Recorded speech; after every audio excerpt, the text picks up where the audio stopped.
माँ, कॉलेज से बुलावा आया है। आज अपनी डिग्री लेने के लिए जा रहा हूँ। माँ, आपके आशीर्वाद के फलस्वरूप आज मैं इस काबिल हो गया। माँ, मुझे मेरी डिग्री मिल गई है, वो भी अच्छे नंबरों से पास हुआ। टॉप किया मैंने, टॉप। अब देखना आप माँ, मैं जल्दी ही ना नौकरी के फॉर्म भरने शुरू कर दूंगा और जल्दी ही ना मुझे अच्छी सी नौकरी मिल जाएगी माँ। फिर देखना एक दिन मैं अपने घर के हालात बदल दूंगा माँ। आपको एक अच्छे घर में रखूंगा माँ। हमारे पट्टीदारों ने पिताजी के मरने के बाद जितना हमारे साथ अन्याय किया ना, हमारा सब कुछ छीन लिया। देखना आप माँ, मैं ना आपको सब कुछ सुख दिलाऊंगा माँ। देखना आप। मेरे लाल, मेरा आशीर्वाद तो हमेशा तेरे साथ है। तू जिंदगी में खूब तरक्की कर बेटा। कभी अपने पट्टीदारों के बारे में, अपने चाचा पित्ती के बारे में मत सोचा कर। तेरे चाचा और ताऊ ने हमारे साथ जो कुछ भी किया ना, वो उनका कर्म था, उसका फल वो भुगतेंगे। और मैं तो बस यही जानती हूँ, मैंने अपने बच्चे को अकेले पाल पोस कर बड़ा किया, और मैं बस यही चाहती हूँ कि जिंदगी में मैं तेरी खुशियाँ देखूँ। नहीं चाहती कि तू किसी से बदला बदला लेने के बारे में सोचे।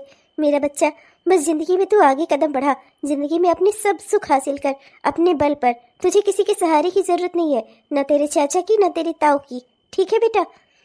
हाँ माँ, बस आज आपका आशीर्वाद रहा ना, तो मैं जिंदगी में सब सुख हासिल कर लूंगा। और आज तो मैं बहुत जरूरी काम से जा रहा हूँ माँ। आज आज जिंदगी में बहुत बड़ा कदम उठाने जा रहा हूँ।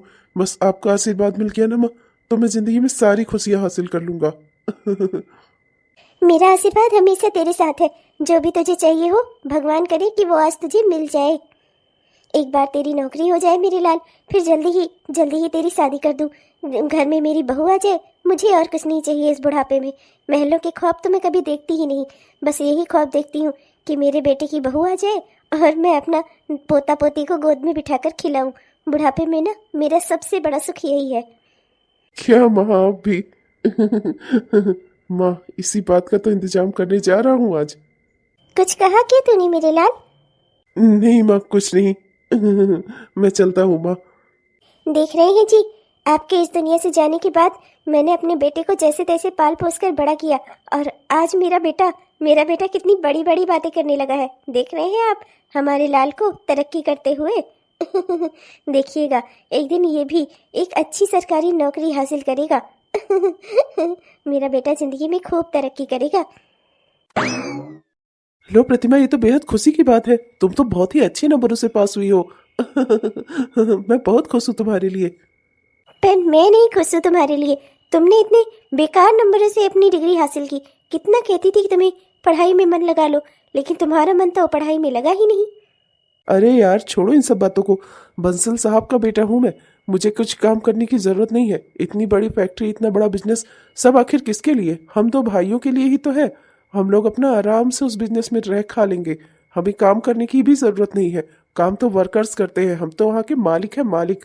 और जितना पढ़ लिया ना, उतना ही बहुत है। पढ़ाई तो मैं बस यहाँ आता था केवल तुम्हें देखने के लिए, तुम्हारे लिए। बस इसीलिए आता था यहाँ पर। और नहीं तो मेरा तो कॉलेज आने का भी दिल नहीं करता था। इसी तुम्हें देखने देखने में मैंने एग्ज़ाम भी दे दिया, और चलो जैसे तैसे पास भी हो गया, डिग्री भी मिल गई। मुझे कुछ खास उम्मीद नहीं है कॉलेज की डिग्री विग्री से। हाँ नहीं तो, और मुझे कोई खास इसकी ज़रूरत भी नहीं है। ऐसा नहीं कहते राहुल। देखो, ना जाने कब हमें अपनी डिग्री की, अपनी काबिलियत की ज़रूरत पड़ जाए। डिग्री हमेशा इंसान को अच्छी ही रखनी चाहिए और मन से पढ़ाई करनी चाहिए। ना जाने कब डिग्री की ज़रूरत लग जाए। तुम मेरी बात कभी सीरियसली नहीं लेते। छोड़ो भी तुम ये सब दकियानुसी बातों को। आओ ना, थोड़ा पास आओ, सेलिब्रेट करते हैं तुम्हारे अच्छे रिजल्ट को। मैं ना सही, तुम तो बढ़िया नंबरों से पास हुई हो ना, तो फिर कुछ गिफ्ट तो मिलना चाहिए मुझे भी, है कि नहीं? उम्म,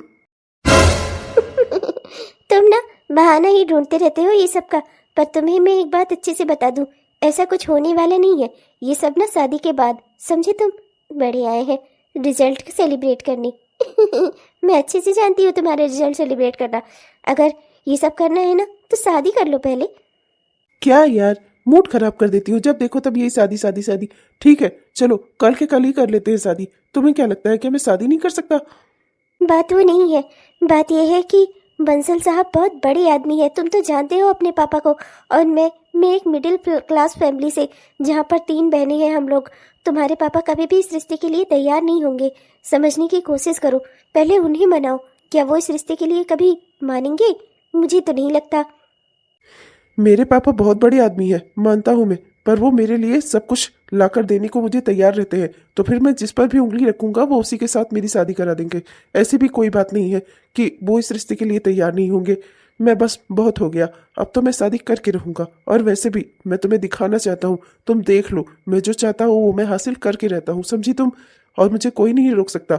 मैं राहुल बंसल हूँ, बंसल साहब का बेटा। मुझे जो चाहिए सो चाहिए। फिर भी राहुल, एक बार तो समझने की सोचने की कोशिश करो। तुम्हारे पापा कभी नहीं मानेंगे। मैंने सब सोच समझ लिया है, तुम बस परेशान मत हो। कल के कल मैं तुम्हारे साथ कोर्ट मैरिज करूंगा और देखता हूँ कौन रोक लेता है मुझे। बंसल साहब, मेरे पापा, वो रोकेंगे मुझे? अरे उनका बेटा हूं मैं, उन्हें आज नहीं तो कल इस रिश्ते को स्वीकार करना ही होगा। और तुम देखना, वो इस रिश्ते को जरूर स्वीकार करेंगे। क्या? सच में? मतलब कि मुझे भी अपने घर से भागना होगा? हाँ तो और नहीं तो क्या। अगर मेरे पापा इस रिश्ते के लिए तैयार नहीं होंगे तो क्या तुम्हारे घर वाले तैयार हो जाएंगे? और फिर तुम्हें मुझसे शादी करनी भी है या नहीं? या तुम मुझे यूं ही घुमा रही हो? अगर नहीं तो फिर मेरे साथ हो क्यों? और अगर शादी करनी है तो फिर तुम्हें भी अपने घर वालों को छोड़ना होगा। मैं अच्छे से जानता हूँ, मेरे पापा मुझसे कभी नाराज नहीं रह सकते। तुम्हें शादी करके उस घर में ले जाऊंगा, वो खुशी खुशी तुम्हें एक्सेप्ट कर लेंगे, बस। सच में राहुल, सच में हम शादी करेंगे? मैंने तो ये सपना देखना ही छोड़ दिया था। मैं बहुत खुश हूँ राहुल। मैं जानती हूँ तुम सही कह रहे हो। हमारे घर वाले कभी भी इस रिश्ते के लिए ऐसे ही तैयार नहीं होंगे। हमारी शादी एक बार हो जाएगी तो दोनों लोग परिवार आराम से तैयार हो जाएंगे। बस मुझे शादी करनी है तो करनी है, कोई मुझे रोक नहीं सकता, चाहे जो भी हो। अरे राहुल, प्रतिमा, तुम लोग। अच्छा हुआ यार तू आ गया। बधाई हो भाई, तूने कॉलेज टॉप कर लिया। मैं और प्रतिमा भी यहाँ हम दोनों का रिजल्ट ही सेलिब्रेट कर रहे थे। खुशी हुई जानकर तूने टॉप कर लिया था। प्रदीप, तुम जैसा समझ रहे हो। ये वैसा ही है। हाँ, हम दोनों ये बात कॉलेज में किसी से नहीं कह पाए, किसी को बताना चाहते नहीं थे, पर तुम तो हमारे बहुत अच्छे दोस्त हो, तो मैं तुम्हें बता ही देता हूँ। मैं और प्रतिमा, हम दोनों एक दूसरे से बहुत प्यार करते हैं और अब हम जल्दी ही शादी भी करने वाले हैं। क्या? प्रतिमा, तुम भी? हाँ प्रदीप, राहुल सही कह रहा है। मैं भी राहुल से बहुत प्यार करती हूँ। मैं भी तुमसे ये बात कहना चाहती थी। तुम मेरे बहुत अच्छे दोस्त हो। पता है, मुझे तुम्हें बुरा लगा होगा ये जानकर कि मैंने तुमसे इतनी बड़ी बात छिपाई। कॉलेज के सेकेंड ईयर से ही मैं और राहुल एक दूसरे को डेट कर रहे हैं। हम दोनों एक दूसरे से बहुत प्यार करते हैं और अब हम अपने प्यार को नई मंजिल देना चाहते हैं। अब हमें कॉलेज से डिग्री भी मिल गई है। अब बस हम शादी करके सेटल होना चाहते हैं। मैं जानती हूँ तुम्हें ये सुनकर बहुत अफसोस हुआ होगा, क्योंकि तुम मेरे सबसे खास दोस्त थे और मैंने तुमसे कहा भी था कि ज़िंदगी में कभी मुझे किसी से प्यार होगा तो मैं सबसे पहले तुम्हें बताऊंगी। पर समझने की कोशिश करो प्रदीप, मैं नहीं चाहती थी कि ये बात बाहर आए और किसी को भी पता चले। तुम तो जानते हो ना, राहुल के पापा को अगर कहीं से ये बात बाहर लीक हो जाती ना तो हम दोनों का पढ़ाई लिखाई मुश्किल हो जाती। चलो यार, अब सड़े जैसा मुंह क्यों बनाया हुआ है? अब तो बता दिया ना, तुम हमारे अच्छे दोस्त हो तो तुम्हें बता तो दिया। अब चलो हमें कांग्रेस करो, जल्दी ही हम दोनों शादी के बंधन में बंधने वाले हैं। जल्दी ही प्रतिमा मेरी पत्नी बनने वाली है। नहीं, कुछ नहीं, बस ऐसे ही शौक लगा ना थोड़ा। क्या था कि इस बात की कभी मैंने उम्मीद तक नहीं की थी कि तुम दोनों एक दूसरे के साथ हो सकते हो, क्योंकि कॉलेज में भी तुम्हें कभी एक दूसरे के साथ मिलते जुलते नहीं देखा ना, इसलिए इस बात की उम्मीद तक नहीं थी। खैर, जो भी हुआ, कंग्रेचुलेशंस बोथ ऑफ यू। तुम दोनों को मुबारक हो, खुश रहो दोनों अपनी नई जिंदगी में। मेरी तो भगवान से यही दुआ है, आने वाली जिंदगी में तुम दोनों के लिए खुशियां ही खुशियां हो। मैं चलता हूँ। आई एम सॉरी, मैं तुम्हारे यहाँ प्राइवेट मोमेंट में आ गया। I am so sorry. जाओ भगवान, आज सोचा था जिंदगी में सारी खुशियां हासिल हो जाएंगी, अच्छी खासी डिग्री मिल रही थी, नौकरी के लिए जिंदगी में आगे कदम बढ़ाने वाला था, तो जिसके साथ चाहता था, जिसका प्यार चाहता था, उसे आपने मुझसे दूर कर दिया। मैंने प्रतिमा को कितने समय से चाहा, इंटर क्लास से चाहता था मैं प्रतिमा को, तब से हम दोनों एक दूसरे को जानते थे। मैंने नहीं सोचा था कि प्रतिमा किसी और के साथ।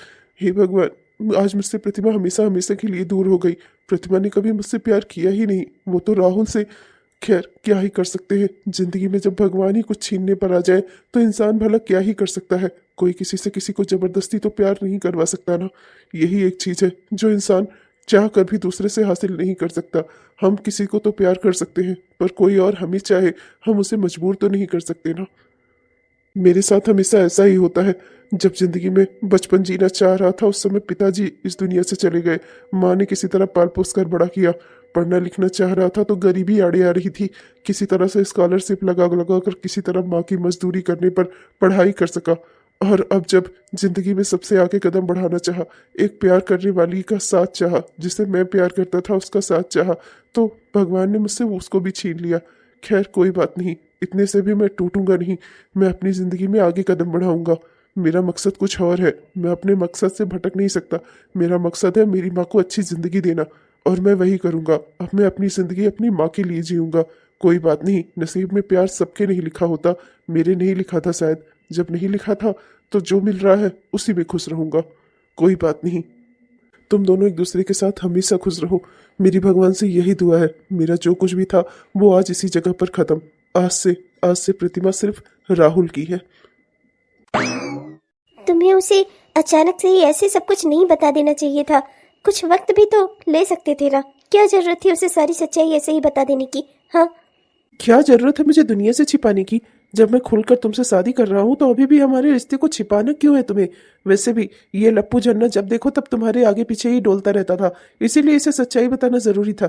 अब आज से इसका माइंड क्लियर है और हमारा भी माइंड सेट क्लियर है, समझी?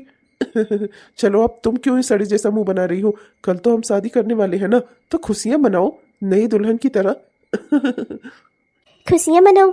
मुझे तो डर लग रहा है कहीं तुम्हारे पापा ने हमें एक्सेप्ट न किया तो। शादी के बाद भी अगर उन्होंने मुझे नहीं अपनाया तो, तुम्हें और मुझे उस घर से निकाल दिया तो हम क्या करेंगे?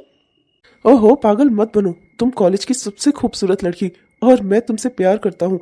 और वैसे भी मेरे पापा मुझसे ज्यादा दिन नाराज रह ही नहीं सकते, और मेरे बगैर तो एक भी दिन नहीं रह सकते।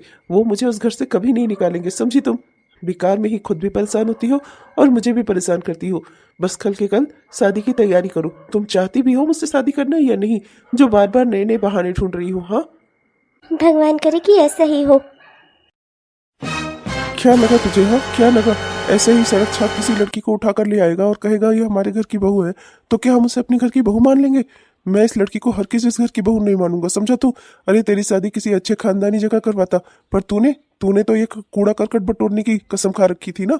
अपने ही पैरों पर कुल्हाड़ी मार ली तूने इस लड़की के साथ कोर्ट मैरिज करके। और क्या तूने जरा सा सोचा भी नहीं कि हमारा इस दुनिया में, इस समाज में कुछ रुतबा है? अरे पापा के नाम के बारे में नहीं सोचा तूने ये ऐसी हरकत करने से पहले? ओहो भैया, आप तो जरा चुप ही रहो। बीच में आग भड़काना बंद करो। डैड, मुझे ये लड़की अच्छी लगी। मैं और ये हम दोनों कॉलेज में साथ में पढ़ते थे और मैं इसे बहुत पसंद करता था। कॉलेज की सबसे खूबसूरत लड़की थी ये। और फिर डैड, मुझे ये पसंद है इसलिए मैंने इससे शादी की है, और मैं अच्छे से जानता हूँ आप मेरी पसंद को कभी ना नहीं कहेंगे। Please dad, please. क्या चुप रहूं मैं? हाँ, क्या चुप रहूं? तूने ये हरकत करके ना पापा की नाक कटवा दी है। दुनिया समाज में कहीं हम मुंह दिखाने लायक नहीं रह गए हैं। तूने तूने ऐसा किया भी कैसे? एक बार तूने अपने पापा के रुतबा के बारे में नहीं सोचा कि हमारा कितना नाम है बिजनेस इंडस्ट्रीज में और इतने बड़े बड़े लोगों में? रहने दे बेटा, इसे समझाने का कोई फायदा नहीं है। इसके दिमाग पर तो इस लड़की का बुखार चढ़ा हुआ है ना। इस लड़की ने ही बहकाया होगा इसे, और ये इसके बहकाने में आ रहा है। एक बार को भी नहीं सोचा कि क्या सही है और क्या गलत है। हमारे नाम, रुपए, पैसे, धन दौलत, रुतबा, किसी के बारे में कुछ नहीं सोचा इसने। बस चला गया कोर्ट मैरिज करने। तो पापा, ऐसे तो हम इन दोनों को इस घर में नहीं रहने दे सकते ना। हमारी कितनी बदनामी होगी। हम क्या जवाब देंगे लोगों को कि कौन से खानदान की लड़की आई है हमारे यहाँ? बस ऐसे ही किसी कूड़ा करकट को बटोर कर सड़क सड़क छाप लड़की को ले आकर हमारे घर की बहू बना दिया इसने। लापरवाह दुष्ट कहीं का पागल। भैया, ये आप कैसी बातें कर रहे हैं?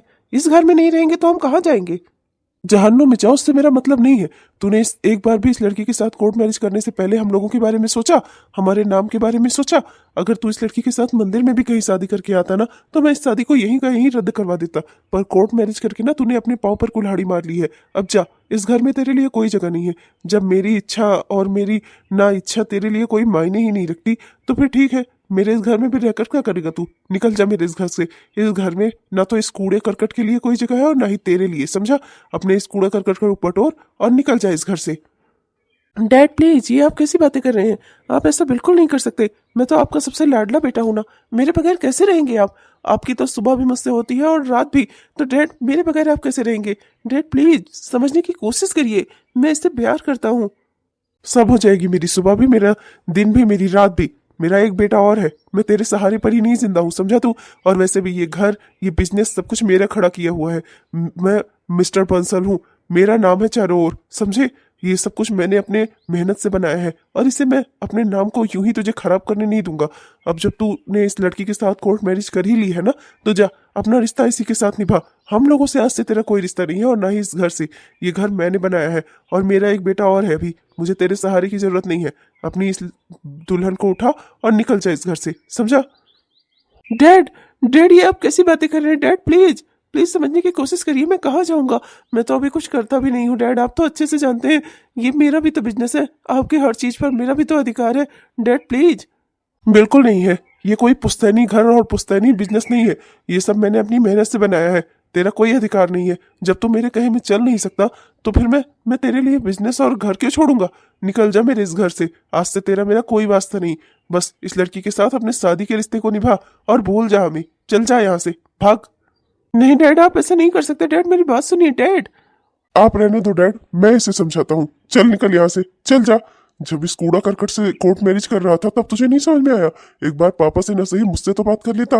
अपनी जिंदगी में अपने ही पाँव पर कुल्हाड़ी मारते हुए तुझे जरा सी तकलीफ नहीं हुई? चल अब जा यहाँ से, भाग, निकल यहाँ से, निकल। मैंने ऐसा सोचा नहीं था। मेरा बड़ा भाई ही मेरा दुश्मन है। जानबूझकर उसने पापा को भड़काया है। मैं अच्छे से जानता हूँ। पूरे बिजनेस पर अपना अकेले का अधिकार चाहता है वो, इसीलिए उसने ऐसा किया है। मुझे मेरे घर से निकलवा दिया। पर कोई बात नहीं, मैं अच्छे से जानता हूँ मेरे डैड मेरे बगैर रह ही नहीं सकते। वो मुझसे बहुत प्यार करते हैं। आज नहीं तो कल वो मुझे वापस अपने पास जरूर बुलाएंगे। मैं जानती हूँ तुम्हें बहुत तकलीफ हो रही है ना अपने घर परिवार से अलग होकर। मैं समझती हूँ। मैं भी जानती हूँ कि आज से मैं अपने पापा के लिए भी मर गई। वो भी मेरे जाने के बाद। मेरे घर में 2 बहनें और थीं, उनकी शादी कैसे होगी? पापा इस चिंता में बहुत दुखी होंगे। मेरे मम्मी पापा के लिए आज से मैं मर गई। मैं जानती हूँ परिवार छूटने का दुख क्या होता है, पर कोई बात नहीं। तुम ये तो सोचो कि हम दोनों साथ हैं। भगवान की कितनी कृपा है कि हमें कोई अलग नहीं कर पाया। हम दोनों एक दूसरे के साथ हैं। और आज ये किराए का घर ही ना, ये कमरा ही ना, मुझे मेरा महल जैसा लग रहा है। हम दोनों एक दूसरे के साथ हैं, एक दूसरे के हैं। इससे ज़्यादा बढ़कर अच्छी बात और हमारे लिए क्या ही हो सकती है। मानती हूँ आज हमारे पास कुछ नहीं है, पर धीरे धीरे हम अपनी मेहनत से अपना घर, अपना परिवार सब कुछ बना लेंगे। तुम चिंता क्यों करते हो? डिग्री तो है ही हमारे पास। छोटी मोटी कोई ना कोई जॉब करके हम अपनी घर गृहस्थी आगे बढ़ा लेंगे। चुप रहो, ये कैसी बात हुई? मेहनत करके जुटा लेंगे? अच्छा, मतलब जिंदगी भर खाए पहनेंगे नहीं, बस घर बनाएंगे और अपनी जिंदगी पूरी घर बनाने और अपने आप को सेटल करने में ही बिता देंगे। मैं ये थोड़ा थोड़ा वाला नहीं हूँ, समझी? मैंने तो अपना जन्म ही रुपए पैसे में लिया है। बंसल साहब का बेटा था मैं। मेरे यहाँ रुपए पैसे धन दौलत की कोई कमी नहीं थी। मैंने ये थोड़ा थोड़ा करके जीने वाली आदत नहीं सीखी है। मेहनत करके घर बनाएंगे, मेहनत करके घर चलाएंगे, ये कोई बात होती है? ये तुम कैसी बातें कर रहे हो? तुम जानते हो ना तुम्हारे पापा ने तुम्हें छोड़ दिया है। वो तुम्हें उस घर में एक्सेप्ट नहीं करेंगे। समझने की कोशिश करो। जब हमारे पास कुछ नहीं है तो हमें अपनी ज़िंदगी इस हिसाब से तो चलानी पड़ेगी ना कि हम भी अपना घर चला सकें। देखो, सच्चाई को एक्सेप्ट करो। अब तुम बंसल साहब के बेटे नहीं रहे, एक साधारण इंसान हो। और साधारण इंसान के लिए ना अपना घर चलाने के लिए उसे हर मुमकिन प्रयास करना पड़ता है, मेहनत करनी पड़ती है। मिडिल क्लास लोग ऐसे ही अपनी ज़िंदगी बिताते हैं, नौकरी करते हैं और घर बनाने को सोचते हैं, अपना घर बनाते हैं, घर का खर्च चलाते हैं, परिवार चलाते हैं, उसके लिए मेहनत करते हैं और नौकरी करते हैं। यही एक रास्ता होता है हम मिडिल क्लास लोगों के पास, समझे तुम? मिडिल क्लास होगी तुम? मैं आज भी बंसल साहब का बेटा हूँ और बंसल साहब का बेटा ही रहूंगा। मानता हूँ अभी वो मुझसे नाराज है, पर कोई नहीं, आज नहीं तो कल वो मुझे और तुम्हें एक्सेप्ट कर ही लेंगे, समझी तुम? बेकार में ये नौकरी करके मैं अपनी जिंदगी नहीं खर्च करना चाहता। मेरी आदत है रुपए पैसों में खेलने की। बंसल साहब का बेटा हूँ मैं। कुछ महीनों तक तो हमें काम करने की जरूरत ही नहीं है। बहुत सारे पैसे तुम्हारे पास भी हैं, तुम भी लेकर आई हो अपने घर से और मैं भी लेकर आया हूँ। धीरे धीरे करके हमारे खर्चे पूरे होते रहेंगे। तब तक मुझे पूरी उम्मीद है मेरे डैड मुझे माफ करके उस घर में वापस बुला लेंगे। पर अगर ऐसा नहीं हुआ तो देखो, हमें ना प्लान भी तैयार करके चलना चाहिए। अगर हम सारे पैसे पहले ही ख़त्म कर लेंगे, उसके बाद भी तुम्हारे डैड ने तुम्हें और मुझे नहीं बुलाया तो हम क्या करेंगे? इसीलिए मैं कह रही हूँ हमें अभी भी अपने फाइनेंशियल कंडीशन को ध्यान में रखते हुए ना पहले से ही तैयारियां कर लेनी चाहिए, जिससे आगे चल के हमें कोई प्रॉब्लम ना हो। कोई प्रॉब्लम नहीं होगी। गरीबों और भिखारियों की तरह जीने की आदत नहीं है मेरी। मैं ये नौकरी वोकरी करके पैसे बचाना ये सब मुझसे नहीं होगा। मैं बिजनेस करता हूँ और बिजनेसमैन का बेटा हूँ, समझी तुम। और मेरी ये छोटी सोच नहीं है कि बिना खाए पिए सब कुछ बचाओ और नौकरी करो और थोड़े थोड़े पैसे से जुटाओ, समझी। और तुम तो कुछ सुनना और समझना ही नहीं चाहते। मुझे तो लगा था कि मेरा और तुम्हारा रिश्ता तुम्हारे लिए इम्पोर्टेंट होगा, तुम हमारे बारे में सोचोगे, पर तुम तो सिर्फ अपने ही बारे में सोच रहे हो। कहीं ऐसा तो नहीं कि तुम्हारे साथ भागकर मैंने कोई गलती कर दी, तुम्हारे साथ कोर्ट मैरिज करके मैंने शायद उससे भी बड़ी गलती कर दी। पर अब मैं क्या करूं, कैसे क्या सुधारूं? सब कुछ तो बिगड़ गया।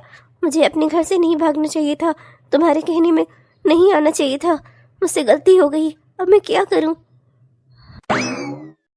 राहुल के साथ तुमने शादी कर ली प्रतिमा, वो भी भाग कर। खैर, जब तुम दोनों एक दूसरे से प्यार करते थे तो ये तो होना ही था। बेटा प्रदीप। जी माँ जी, आप यहाँ छत पर? मैं तो अभी नीचे आने ही वाला था माँ। सोचा कि थोड़ी देर खुली हवा में ही लेटा रहता हूँ। क्या हुआ माँ, कोई बात थी क्या? अरे बेटा कुछ नहीं, मैंने ना गरम गरम पराठे बनाए थे दाल वाले, तो मैंने सोचा मेरा बेटा नीचे आ ही नहीं रहा है तो मैं ही चलूं ऊपर, उसे ही नीचे बुला लाती हूँ। क्या हुआ बेटा, कल रात से ही तू छत पर है, क्या हुआ, सब ठीक तो है ना? हाँ मेरी प्यारी मैया, सब कुछ ठीक है। जिसके साथ आप जैसी माँ हो उसके साथ कुछ गलत हो ही नहीं सकता। बस यही माँ, जॉब की थोड़ी टेंशन थी। सोच रहा था नौकरी की तैयारी कैसे करूं, जल्दी से नौकरी कैसे हासिल करूं, जल्दी से आपको रानी बनाकर महलों में कैसे ले चलूं। बस यही सब सोच रहा था माँ। मेरे लाल, जिसके साथ तुझ जैसा बेटा हो ना, उसी जिंदगी में कुछ और सोचने की जरूरत ही नहीं है। महल तो मेरी ये झोपड़ी भी है जिसमें मेरा राजकुमार रहता है, मेरा प्यारा बेटा। और राजकुमार की माँ होने के नाते रानी तो मैं बन ही गई। बेटा, नौकरी की इतनी भी टेंशन मत ले कि अपनी सेहत खराब कर ले। दिन रात तैयारी करने की जरूरत नहीं है, पढ़ाई कर, लेकिन जितने भी घंटे कर करना मन लगा कर कर। दिन रात करने से ना कोई फायदा नहीं है, बस 2-4 घंटे ही कर, पर मन लगा कर कर। और मेरा बेटा तो कितना समझदार है, मुझे तो अपने बेटे को कुछ समझाने की जरूरत नहीं है। बेटा, पढ़ाई लिखाई के पीछे अपनी सेहत नहीं खराब करनी चाहिए, क्योंकि नौकरी तुझे तभी मिलेगी जब तू स्वस्थ मन से, स्वस्थ चित्त से और अच्छे से सारा काम, अपने सारे क्वेश्चन हल कर पाएगा। पढ़ाई मान ले अच्छे से की, पर स्वास्थ्य खराब हो गया तो पेपर कैसे देगा तू? माँ, आप बिल्कुल सही कह रही हैं। आप बिल्कुल चिंता मत करिए माँ। आज के बाद ना मैं कोई भी फालतू बात नहीं सोचूंगा और ना ही अपनी सेहत खराब करूंगा। जिंदगी में खुश रहूंगा, आपके बारे में, अपने बारे में सोचूंगा, पढ़ लिख कर नौकरी हासिल करूंगा और वो सब करूंगा अपनी माँ के लिए जो मैंने हमेशा से सोचा था। जिंदगी में एक आध चीज मिले ना मिले कोई दिक्कत की बात नहीं है, मेरी माँ तो मेरे साथ है, मुझे बस और कुछ नहीं चाहिए। अब देखना माँ, मैं दिल लगाकर मेहनत करूंगा और अपनी जिंदगी में वो सब हासिल करूंगा जो मैं करना चाहता था। अपना मन इधर उधर भटकने नहीं दूंगा माँ। मुझे तुझसे यही उम्मीद थी मेरे लाल। माँ सही कहती हैं, मुझे किसी के बारे में सोचकर अपनी सेहत नहीं खराब करनी चाहिए। प्रतिमा के पीछे रो रो कर भी मुझे क्या हासिल होगा? क्या उससे प्रतिमा मेरी हो जाएगी? नहीं, प्रतिमा ने जिसे चाहा वो उसके साथ है और मुझे जिंदगी में क्या चाहिए था ये तो पहले से तय था, तो मुझे बस उसी के पीछे भागना चाहिए। अपने मन को भटकने नहीं देना चाहिए। माना कि प्रतिमा मेरी ना हो सकी, मैं प्रतिमा को दिल से चाहता था, पर कोई बात नहीं, अब जो जिंदगी में है वो मेरी माँ है और मुझे इनके लिए जीना है और अपने सपनों को पूरा करना है। अपनी माँ को रानी बनाना है, रानी, वो भी महलों की। अब आज से मैं प्रतिमा के बारे में भूल कर ना सिर्फ और सिर्फ अपने माँ के बारे में सोचूंगा, अच्छी सी पढ़ाई लिखाई करूंगा और अपनी नौकरी हासिल करूंगा। बस अब जिंदगी में और कुछ नहीं चाहिए मुझे। मैं अपनी माँ को जो देना चाहता था वो दे दूं, बस। 7 महीने बाद। प्लीज प्लीज मेरा हाथ छोड़ दो, मुझे दर्द हो रहा है, समझने की कोशिश करो। 7 महीने हो चुके हैं हमारी शादी को, और हम जो पैसे लेकर आए थे वो भी अब खत्म हो चुके हैं। ये घर भी भाड़े का है, मकान मालिक रोज सर पर आकर नौटंकी करता है किराए के लिए। अगर हमने उसे अगले महीने तक किराया नहीं दिया ना तो वो हमें इस घर से निकाल देगा। समझने की कोशिश क्यों नहीं करते? अगर तुम भी इसी तरह से घर में बैठे रहोगे, मैं भी बैठी रहूंगी, तो घर का खर्चा कैसे चलेगा? तुम समझने की कोशिश करो, हम लोग भूखे मर जाएंगे। सोचो कुछ, ना तो हमारे पास खाने को पैसे रह जा रहे हैं और ना ही तो किराया भाड़ा देने के लिए। मैंने कहा ना कि तुझे कहीं नहीं जाना, समझ में नहीं आता क्या? मुझे ना तो खुद नौकरी करनी है ना ही तुझे नौकरी करने देना है। मैं अच्छे से जानता हूँ तू बाहर अपने पाँव क्यों निकालना चाहती है। 7 महीने हो गए ना शादी को, अब तेरा मन भर गया है मुझसे, अब जा रही है बाहर नए नए लोग ढूंढने, यही बात है। इसीलिए बाहर जाना चाहती है, अपने रूप का जलवा जाकर बाहर दिखाना चाहती है, उसी से पैसे कमाना चाहती है। मैं तुझे अच्छे से समझता हूँ, ऐसा कुछ मैं होने नहीं दूंगा। तू क्या मुझे नामर्द समझती है? अब तुझे इसी घर में रहना होगा और जैसे भी है ना गुजारा हो जाएगा, कुछ किसी को करने की जरूरत नहीं है। मेरे पापा जल्दी ही मुझे वहां बुलाएंगे वापस। मैं अच्छे से जानता हूँ, मेरे डैड मेरे बगैर नहीं रह सकते, समझी तू? बस करो, ही डैड डैड डैड बुलाएंगे, डैड बुलाएंगे, ये कह कह कर तुमने 7 महीने बिता दिए। ना तो तुमने खुद कुछ किया, नहीं मुझे करने दिया। सरकारी नौकरी भी आकर चली गई, वो सारी वांट भी खत्म हो गई। अब कम से कम मुझे कोई प्राइवेट जॉब तो कर लेने दो। मैं भगवान के लिए तुम्हारे सामने हाथ जोड़ती हूँ, मैं भूखों नहीं मरना चाहती। मैं चाहती हूँ कि हम अच्छी जिंदगी जिए। प्लीज समझने की कोशिश करो। एक बार मुझे कोई काम मिल गया ना, कम से कम इस घर का भाड़ा तो दे पाएंगे। वरना अगर तुम्हारे डैड ने हमें 1 आध महीने और नहीं बुलाया तो हम कहाँ रहेंगे? एक बार की को सोचो, मकान मालिक ने हमें इस घर से बाहर निकाल दिया तो क्या मिस्टर बंसल के बेटे को सड़क पर रहना अच्छा लगेगा? मैं तुम्हारी पत्नी हूँ, कोई दुश्मन नहीं हूँ। अपना और तुम्हारा और इस परिवार का भला ही चाहती हूँ। तुम्हें काम नहीं करना, मैं तुम्हें मजबूर नहीं कर रही हूँ। मत करो तुम काम, इंतजार करो अपने डैड का, पर कम से कम मुझे तो करने दो। नहीं तो हम इस घर का भाड़ा नहीं दे पाएंगे ना, तो हम सड़क पर आ जाएंगे। समझने की कोशिश करो प्लीज। भूल गए वो दिन? तुमने मुझसे प्यार किया था, मेरी हर बात मानते थे, तो अब क्या हो गया? हमारी शादी के बाद ऐसा क्या बदल गया? अगर मैं एक टाइम खाना नहीं खाऊंगी तो क्या तुम्हें अच्छा लगेगा? तुम वही इंसान हो जो मुझे मेरी आंखों में आंसू तक नहीं आने देते थे, मुझे कभी भूखा नहीं रहने देते थे। प्लीज मैं तुम्हारे सामने हाथ जोड़ती हूँ, प्लीज मुझे काम करने दो। प्लीज, भगवान के लिए, हमारे लिए, हमारे इस घर के लिए। चल ठीक है, जाने देता हूँ तुझे, पर एक बात अच्छे से समझ ले। प्राइवेट जॉब मिलने के बाद तुझे जॉब कहाँ मिल रही है और कितने बजे से कितने बजे तक होगी, और मैं तुझे छोड़ने जाऊंगा और लेने जाऊंगा, समझी तू? मैं तुझे इधर उधर किसी के साथ खड़ा ना देखूं। जिस दिन ऐसा हुआ ना, या तुझे कोई छोड़ने घर तक आया, या रास्ते में तू किसी के साथ बात करते हुए दिखी, या तो किसी आदमी ने तुझे हाय हेलो भी बोल दिया ना, तो उसी दिन अच्छे से समझ लेना, घर लाकर तेरी इतनी कुटाई करूंगा ना कि अपनी शकल किसी को दोबारा दिखाने लायक नहीं रहेगी, पहली बात। और दूसरी बात कि तेरी नौकरी छुड़वा दूंगा और कहीं तुझे बाहर जाने नहीं दूंगा, तेरे हाथ पांव ही तोड़ दूंगा, दिन रात इसी बिस्तर पर पड़ी रहेगी, समझी तू? ठीक है, मैं वादा करती हूँ, मैं किसी से भी कोई वास्ता नहीं रखूंगी, बस अपने काम से मतलब रखूंगी। बस भगवान के लिए मुझे काम करने दो, वरना हम भूखे मर जाएंगे। चल जा फिर, इससे पहले कि मेरा मूड बदल जाए, समझी? हे भगवान, शादी के बाद कोई इतना भी बदल सकता है क्या? मैंने ये सपने में भी नहीं सोचा था। प्रदीप जैसे अच्छे इंसान का दिल तोड़कर मैंने इस राहुल से शादी की थी। मुझे अच्छे से पता था प्रदीप मुझे पसंद करता था, और मैंने उसका दिल तोड़कर राहुल से शादी की थी। और आज मुझे लगता है मैंने अपनी जिंदगी की सबसे बड़ी गलती यही की थी। मुझे ऐसा नहीं करना चाहिए था। प्रदीप का प्यार सच्चा था और राहुल का प्यार एक दिखावा था। मैं दिखावे के माया जाल में उलझ गई और सच्चे प्यार को ठुकरा दिया मैंने। जा जा, देखता हूँ तो जैसे को प्राइवेट जॉब भी कौन दे देता है। 7 महीने से मेरे साथ मेरे घर में पड़ी हुई है, किसी काम की ना काज की, दुश्मन अनाज की, मन भर खाती थी, इसीलिए सारा पैसा जल्दी खत्म हो गया, दुष्ट कहीं की। और ऊपर से मेकअप, जुल्फे निकालना और इतने सब पे अलग से पैसे लुटाती थी। कोई बात नहीं, एक बार नौकरी कर ले, फिर हर चीज का मालिक तो मैं बनूंगा ही। अरे बेटा, अच्छा हुआ कि तू अभी घर पर ही है। मुझे ना तुझसे बहुत जरूरी बात करनी थी। माँ, मैं बस निकलने ही वाला था। सरकारी नौकरी है, टाइम से तो जाना ही पड़ता है। आपके आशीर्वाद से माँ, देखिए ना, जिंदगी में मैंने सब कुछ हासिल कर लिया, अच्छा खासा घर, सरकारी नौकरी। अब तो मुझे किसी बात की चिंता नहीं है। मैंने अपने आप से वादा किया था कि मैं अपनी माँ को वो सब दिलाऊंगा जो उनका हक था, उनका अधिकार था, जो उनसे छीन लिया गया। माँ, अब तो आप खुश है ना? और आपसे बिना आशीर्वाद लिए मैं आज तक कभी घर से निकला हूँ क्या, जो आज निकलूंगा? मेरे लाल, तो जैसा बेटा पाकर ना मैं धन्य हो गई बेटा। भगवान ने मुझसे मेरा सुहाग छीन लिया था। उस समय लगा था कि मेरी तो दुनिया ही उजड़ गई, पर तू जैसा बेटा पाकर ना भगवान ने मेरी किस्मत बना दी। बेटा तू बहुत ही अच्छा है मेरे लाल। मेरे मुंह से ना तेरे लिए हर पल दुआएं निकलती हैं। बस अब मेरे लिए एक छोटा सा काम और कर दे, फिर ना मुझे भगवान से कोई शिकायत नहीं रहेगी। मेरी सारी इच्छाएं पूरी हो जाएंगी। हाँ हाँ माँ, बोलो ना, आपके लिए तो मेरी पूरी दुनिया हाजिर है। आप एक बार आदेश तो करो, क्या चाहिए आपको? बेटा मैं चाहती हूँ कि तू शादी कर ले। मेरी बड़ी इच्छा है बेटा कि मैं कब तक इस घर में अकेली भटकती रहूंगी। मेरे साथ मेरी बहू भी आ जाए तो कितना अच्छा होगा। हम दोनों सास बहू मिलकर साथ में इस घर में रोज रहेंगी। शाम को हम दोनों तेरा इंतजार करेंगी। तू आएगा घर में, परिवार में, तो अच्छा लगेगा ना। मैं भी अपने पोता पोती को अपनी गोद में बिठाकर खिलाना चाहती हूँ। उम्र के इस आखिरी पड़ाव पर ना एक माँ की यही इच्छा होती है।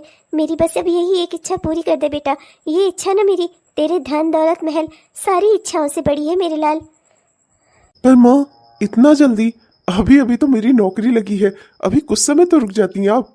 नहीं नहीं बेटा, अब बहुत हो गया। तेरी नौकरी लग गई, घर हो गया, अब और क्या चाहिए। अब तो मुझे बहू चाहिए ही चाहिए। तूने मेरी सारी इच्छाएं पूरी की है, तो बस यही एक इच्छा भी और पूरी कर दे। अरे क्या हुआ माँ, आपको खांसी क्यों आने लगी? आपकी तबीयत तो ठीक है ना? मुझे लगता है रोजी दीदी आपका ठीक से ख्याल नहीं रख रही। मैं अभी उन्हें बुलाता हूँ। अरे वो कुछ नहीं बेटा, बुढ़ापे का शरीर है और बदलता मौसम, सर्दी जुकाम लग ही जाता है, तो उसकी चिंता मत कर। रोजी मेरा बहुत अच्छे से ख्याल रखती है, पर मुझे रोजी की नहीं, मेरी बहू की ज़रूरत है। तो मेरी ज़रूरत को समझ बेटा। बस प्लीज़ शादी के लिए हाँ कर दे और जल्दी शादी कर ले। मेरी ये बात तो मान ले। हाँ अभी ना माँ, अभी मेरी माँ बुढ़िया थोड़ी ना है। मेरी माँ तो जवान है, जवान। ठीक है माँ, कर लूंगा शादी, वादा करता हूँ आपसे। पर आप भी मुझसे वादा करो कि आप ना डॉक्टर को मैं भेजूंगा और आप उससे अपना प्रॉपर चेकअप कराएंगी और दवाइयाँ लेंगी। भले ही खांसी जुकाम ही सही माँ, पर इस तरीके से बीमार रहना ये अच्छी बात नहीं है सेहत के लिए। अगर कोई बीमार लंबे समय तक रहता है ना, तो उसकी शरीर की शक्तियाँ घट जाती हैं, और मैं नहीं चाहता कि मेरी माँ की शक्ति घटे। ठीक है माँ, मैं अभी डॉक्टर को फ़ोन किए देता हूँ और लैब वाले को भी। वो आकर आपका प्रॉपर टेस्ट कर लेंगे और आपको दवाइयाँ लिख देंगे। आपको डॉक्टर के कहे अनुसार ही चलना है। बाकी जहाँ तक बात रह गई शादी की, तो वो भी कर लूंगा मैं। बस समझ ले, तूने शादी के लिए हाँ कर दी ना, तेरी हर बात मंजूर है मुझे। तू चाहे जिसको भेज, डॉक्टर मुझे 500 सुइयां भी लगाएगा ना तो मैं खुश रहूंगी। मेरी भोली माँ, मेरी तो पूरी जिंदगी ही आपकी है। आपका जो दिल करे वो करो, मैं शादी के लिए तैयार हूँ माँ। बस अब अपने लाल के लिए ना एक अच्छी सी दुल्हन देखकर ना इसकी इसकी शादी करा दूं। मेरी जिंदगी की ये आखिरी इच्छा भी मेरी पूरी हो जाए